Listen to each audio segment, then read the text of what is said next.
Hello, petite introduction de la dernière fonctionnalité implémentée qui est maintenant en production parce que je l'ai déployé assez rapidement parce qu'il y avait aussi des bugs fixes que je voulais déployer. Il s'agit du VUF. Alors derrière ce nom cryptique, c'est unité de vente, unité de facturation. L'idée c'est que si vous proposez un produit du type, disons, potiron, avec un prix de vente au kilo, vos clients ont l'habitude de les commander par pièce. Et donc dans ce cas, vous pouvez simplement cocher vente à l'unité, facturation au poids, indiquer combien pèse une pièce. Donc, par exemple, une pièce fait à peu près 1,5 kg. Et c'est tout. Maintenant, si on va dans notre bon de commande. Alors oui, j'avais déjà passé des commandes sur un compte de test. On enlève ça. Et on va sur notre potiron. Ce que le client voit, c'est un sélecteur de commandes par pièce avec le prix calculé en fonction du poids que vous avez indiqué. On va faire peut-être un peu plus simple pour que les maths soient pas trop dures. Potiron, 3 € le kilo, une pièce pèse environ 3 kg. Comme ça, ça fait des prix ronds. Et donc là, on a une pièce pour 9 €, 2 pièces, etc. Vous pouvez limiter la quantité de pièces commandées. Et en gros, tout ce que ça fait, c'est que ça affiche de cette manière, mais derrière, ça va faire une commande de 3 kg. Mais le client verra une pièce ici, et quand il passe la commande sur la confirmation, il verra potiron, une pièce.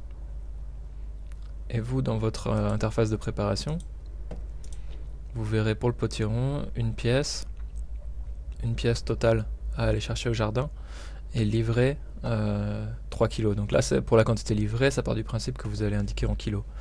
Donc par exemple, si le potiron il faisait pas 3 kg, mais il faisait 2,5 kg, quand on va dans les factures, ça dit potiron, demandez une pièce, livrée 2,5 kg. Et donc avec le prix unitaire à 3 €, ça fait du 7,50 le prix total. Une petite subtilité, c'est dans les paniers, vous pouvez aussi ajouter ce produit, mais pour l'instant c'est pas vraiment supporté à fond, donc c'est à vous d'arrondir, de faire le calcul. Vous mettez la quantité en kilos. Donc si vous mettez 3 kg, ça va bien se passer. Si vous mettez 1 kg par exemple avec d'autres produits, ça va faire des trucs un peu bizarres au moment du calcul. Si un client commande ensuite le panier, je commande un panier. Dans la préparation, ça va lister les...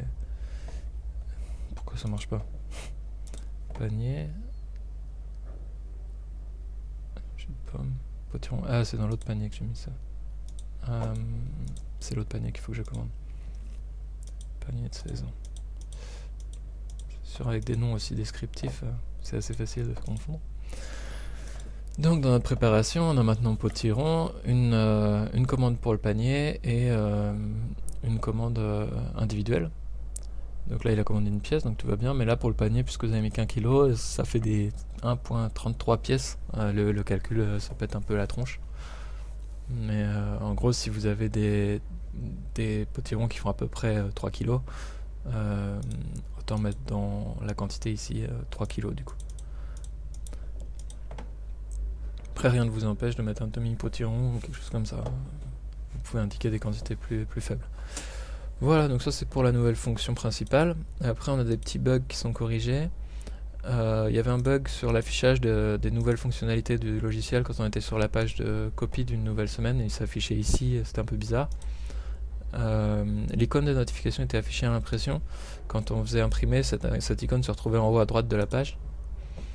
La date de blocage des commandes était affichée de manière très bizarre quand on est dans l'interface de commande. Ici, commande possible jusqu'au, et là ça affichait un chiffre parce que le système ne reconnaissait pas que c'était une date qui devait afficher, et donc il essayait pas de la formater correctement. Et ah oui, quand on venait de s'inscrire, ça affichait la dernière nouveauté du blog, ce qui n'est pas franchement utile pour un nouvel utilisateur, donc ça c'est corrigé.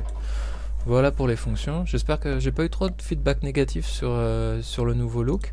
J'espère que ça passe, que vous êtes habitué. Si c'est pas le cas, n'hésitez pas à écrire si vous avez des suggestions.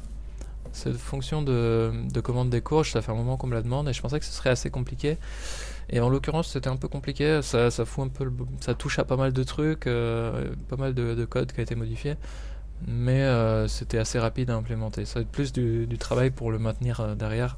Je sens que ce truc va avoir des bugs dans le futur quand j'essaie de modifier un truc qui n'a rien à voir. Mais enfin, pour l'instant, ça fonctionne. Voilà. Donc voilà les news pour cette publication à vendredi.